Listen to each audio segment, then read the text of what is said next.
just being out of our house now requires such an incredible presence of mind.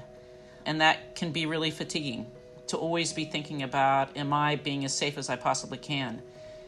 And so just the fact that, all of my staff is able to come in and do such a great job in taking care of the animals right now with all of that going on is just simply amazing. Hello, Princeton. This spring, with coronavirus disrupting everything, we're reaching out to Princetonians from all walks of life to hear how we're continuing our collective and personal missions, how we're staying together at a distance, and how so many of us are working to serve the wider world. In this episode of We Roar, we're joined by the university's top veterinarian. She describes her team's unflagging care for campus laboratory animals under pandemic conditions. My name's Laura Conour, and I'm the attending veterinarian for the university, as well as the executive director for laboratory animal resources. So that department is the group that cares for the research animals on campus. We have a number of different species, so just to give you kind of an indication of the types of animals we have on campus, and we have mainly mice and rats, a little over 11,000 mice and rats on campus. We have right now about 850 tanks of zebrafish. We have 12 sugar gliders, which are like flying squirrels. We actually have a breeding colony of those. We have African striped mice, which is the only breeding colony, the only colony of those mice in the U.S. And we also have macaques. We have 17 macaques right now, which are old world monkeys that we use for neuroscience research within P&I. I'm on campus right now pretty much every day of the work week, and it's pretty deserted, which we would expect with the stoppage of research here at the university during the governor's shelter-in-place order. Our staff's considered essential to the operations of the university, and so they've all been at work. The biggest kind of preparation for us was continuity of care. So we've put a lot of extra practices in place to protect my staff of technicians, animal care technicians, and veterinary technicians that are caring for these animals daily. So when we work with animals, we wear hair bonnets, a lot like the medical care staff does, disposable gowns, shoe covers, gloves, masks, and when we work with the monkeys, the macaques, we use face shields as well. So the reason why we need to be so conscientious of wearing our personal protective equipment with the research animals is that the biggest thing is that macaques are actually have been proven to be susceptible to the coronavirus that's causing COVID-19. And so there's a very big risk of researchers or animal care staff that could be ill from the coronavirus or could be positive, infecting our macaque population. And there's early indications right now that they would experience the same type of clinical disease in terms of respiratory issues, high fever, and they would experience that just like humans do. And so we need to protect our macaque population. The governor's order did come down to take tallies of masks and gloves and equipment that's needed by healthcare. We did contribute to that tally, and the university has donated a significant amount of personal protective equipment back to the state for immediate healthcare needs. Because of the value of our macaque population and because it's considered to be essential to research, we did retain enough supplies to get us through what we consider the crisis period.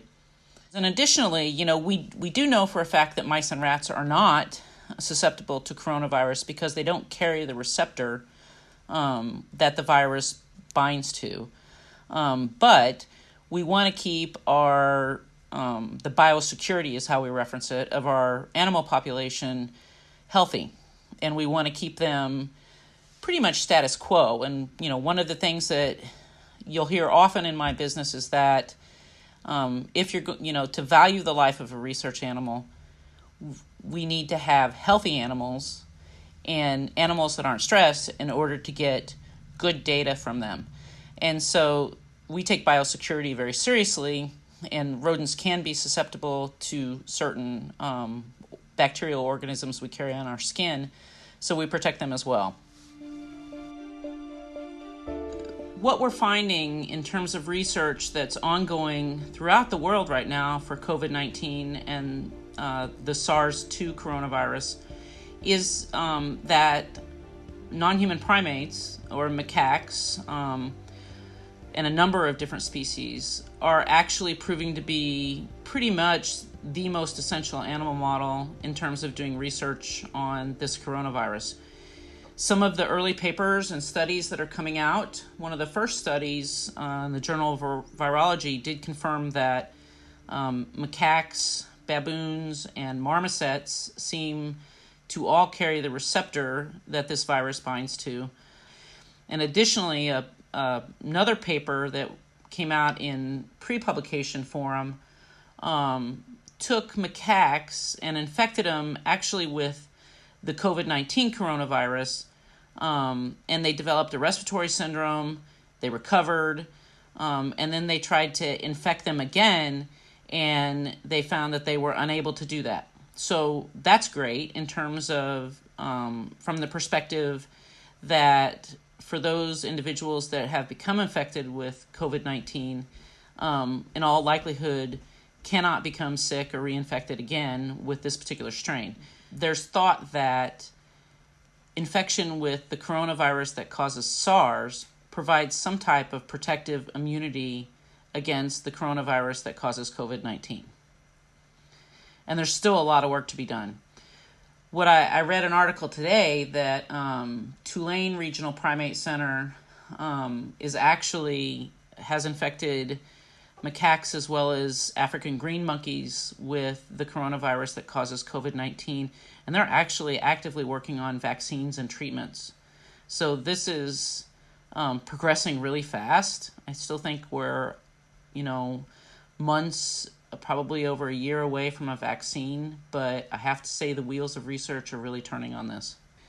And then the reality is that we haven't come to a place in science where we can avoid the use of animals in terms of discovery and research. It's just not possible yet. There are great strides moving in that direction, and there are a lot of refinements so that animals don't have to be used as much, but we're a long way from that. So to value the lives of those animals, we just need to continue to take care of them so they're here and they're continuing to serve for the greater good.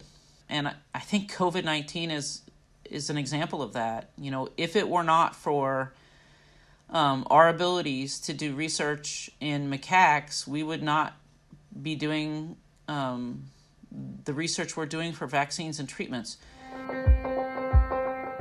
I think if I had to give one brief message to the Princeton community at the university and the community in general, the message I want to give, especially right now when research is stopped, is that we're still here.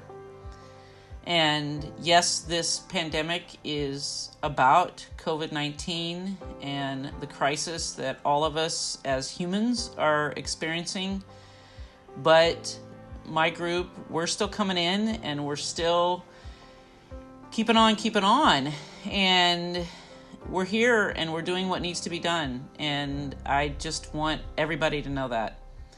I think that's a really important message. Our researchers really care for these animals. These animals are incredibly valuable, and it makes me want to get to the top of the building and just shout it out so everybody can hear it.